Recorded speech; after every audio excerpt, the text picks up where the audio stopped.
We are back to explore Lightroom Mobile, what you can do in the edit side of things. So I brought up my little puppy dog. This is Blue, and I want to edit her 4 different ways for this next project.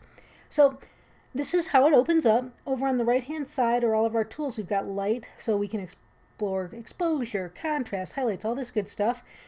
Next up we have the color adjustments, effects, where we could bring out texture and clarity, and dehaze and vignette. We can make a vignette darker or lighter around the edges. We can add grain, detail. We can do sharpening, noise reduction, color reduction, optics. I'm just going to turn those on, remove any kind of distortion that's happening from our camera. And then geometry. We won't be using this on this particular photo, but we will explore that on a later photograph. But what we generally do is we think about how we might want to crop it. And 1, 2, 3 from the top up here is the crop tool. And we have different aspect ratios. Square is what we would use if we were going to Instagram, but you can choose any of these. And up above that, we've got some presets in here. There are some black and white presets, some creative presets. And when you click on these, they just make the image look different. Down below, we have the healing. I gotta hit cancel there. Down below, we have healing. So this would be like if we want to take out that spot right there. But we'll probably play with that in a later video too. Next up, selective edits, or if you want to just edit, like lighten the dog's eye a little bit selectively. Let's just jump in and start editing this photograph. So I'm going to start with going up to where it says edit and just hitting auto to see what it does. Not bad. If I want to undo it, I can come down to the bottom and hit this little arrow over the line, and that takes off that adjustment. I kind of like it brighter, so I went back and hit it again. I'm going to hit light next. So these are the adjustments we can make. Exposure, lightening and darkening. Contrast, making the blacks blacker and the whites whiter, or pulling that out so things look more gray. Highlights. We can brighten the highlights or darken the highlights. Notice when I darken the highlights, much more detail is coming out in Blue's nose. Shadows, her eyes are starting to come out, her nose is starting to come out. One of the things you want to think about with both of those is you don't want to lose detail, you don't want to make things look gray, you just want to enhance what's already there. Whites makes it grayer or brightens it up. Kind of like exposure, but only affecting the whites. And then your blacks, darker, lighter. Well, what's the difference between black, white, shadow, highlights? Well, your blacks and your whites are your darkest darks and your whitest whites. Your shadows and highlights are your mid-tone darks and your mid-tone lights. So what would be more in the gray sort of family? How I generally edit is I go down and start from the bottom. I start the blacks and to the whites, to the shadows, to the highlights, to the contrast, to the exposure. So I'm just going to come back here and go back and reset everything. And let me show you how I would edit this. So I just kind of see what happens when I push down the blacks a little bit. See what happens when I push up the whites a little bit. I think I want to bring out some of that shadow detail because her eyes are pretty. And I liked what happened when I pushed down the highlights because it brought out some of the detail in her nose. A little bit contrast to push things to more of an extreme. And I don't really think I need to do anything with the exposure. So I actually going to take that back to 0. Okay, so that is the light setting. So right now that was just my basic edit. So I'm going to save that. And to save it, I'm going to come to the very top in the little box with the arrow on it. I'm going to click that. And I'm going to actually export it out to my camera roll. And there it goes. It's gone. One other thing I can do is I can come all the way down here on the right hand side to where this little half circle with what looks like a clock in it. I can click on there and I can create a version of this. So I'll create a version as well. We're going to call it BLU1, Blue 1, create. So now I have my original and then I have Blue 1 and I have current edits. So I can apply that. Now, so that was basically my light adjustment. Do I want to do anything to the color? Well, if I had a color cast, I'd play with temp and tint. We're going to work with that at a later date. But maybe I want the red to look more red, so maybe I'll push the vibrance up a little bit. See how that pushes the colors a little bit more? So double click on it to set it back to 0. If I do the same thing with the saturation, do you notice the difference? With saturation, everything intensifies. With vibrance, things intensify less at a less rate, and it tries to leave the neutral colors more alone and goes with the color. So the reds and the blues are going to see more pop than a skin tone or that dirt in the trees in the background. So I'm just going to give it a little bit of vibrance rather than saturation. I'm thinking that's looking pretty good. When I click on effects, I can do texture, clarity, and texture kind of is like what we were just doing with saturation and vibrance. So texture is a less harsh form of sharpening. In clarity, everything is affected. So this is more subtle, texture is more subtle, and clarity is harsher. I use both.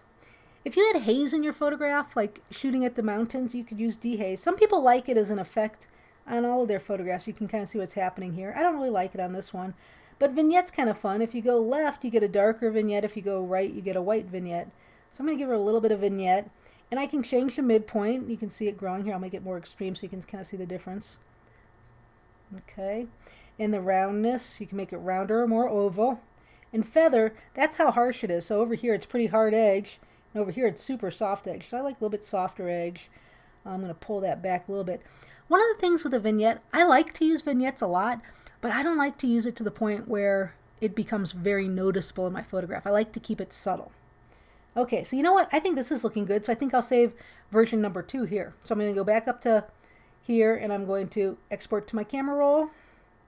And I'm going to come down here to versions again, and I'm going to create a new version. We're going to call this Blue 2. Create. So now I've got this version and this version. Original, edited, and here's our current one. Okay, so I'm going to go back to the original, and I'm going to apply that. This time, I'm going to start by cropping the photograph. I'm going to go over to the crop tool, 1, 2, 3, down from the light adjustment. I think I'm going to pick a 4:5 proportion. That's like an 8:10 inch image. And I can move it around. I can make it smaller, bigger. Because I shot this, well, actually I shot this with my DSLR, so I've got a lot of pixels to work with. But the smaller the camera, the less megapixels you have, the less cropping you want to do. So I generally, for the most part, try not to crop my photographs. But sometimes it's a necessity. So we're going to give her a little bit more space on the bottom and at the top. And I'm going to hit done at the bottom, and we'll set that crop into place. Now I'm going to come back here to light. I'm going to play with the blacks a little bit, play with the whites, kind of do what I did earlier.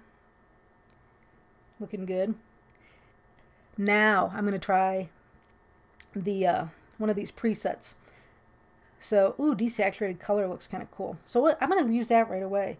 And I'm going to hit done again at the bottom. I'm going to go back to light, and we can come in here and we can play with the light exposures even more. Looking pretty cool. I'm going to go down to where it says effects, and I'm going to do the vignette again. Make it super soft, and darken a little bit. And I'm going to save this one. So I'm going to come up here, save it to my camera roll, export to my camera roll, and I'm going to save a version of this. Create version. Blue 3. Okay, I'm going to apply that. I'm going to come over here again to effects. And I think, let's see, I'm going to add some grain. And grain adds this chunkiness to it. You don't see anything happen. Oop, helps if I hit the right thing. Grain. So you start to see some grain popping in. I'm going to go super chunky. Get really rough. Okay. So to make it larger and smaller, I just use 2 fingers and pinch and pull. So to make her bigger or smaller. I'm going to save that grainy look. So once again, export to camera roll. Come over here and make a blue version. Create version. It's blue 4. Create. Okay, so I think you guys are getting the idea. I just want you to go in here and play with all of these different tools and see what they do. Now, I've got these versions. What can I do with those? Well, I can go back to this one, let's say, and say, I really liked what was here. I can apply it, so I can bring it back up, and I can go in and say, I really liked what I did with the grain. I'm going to make this grain super chunky.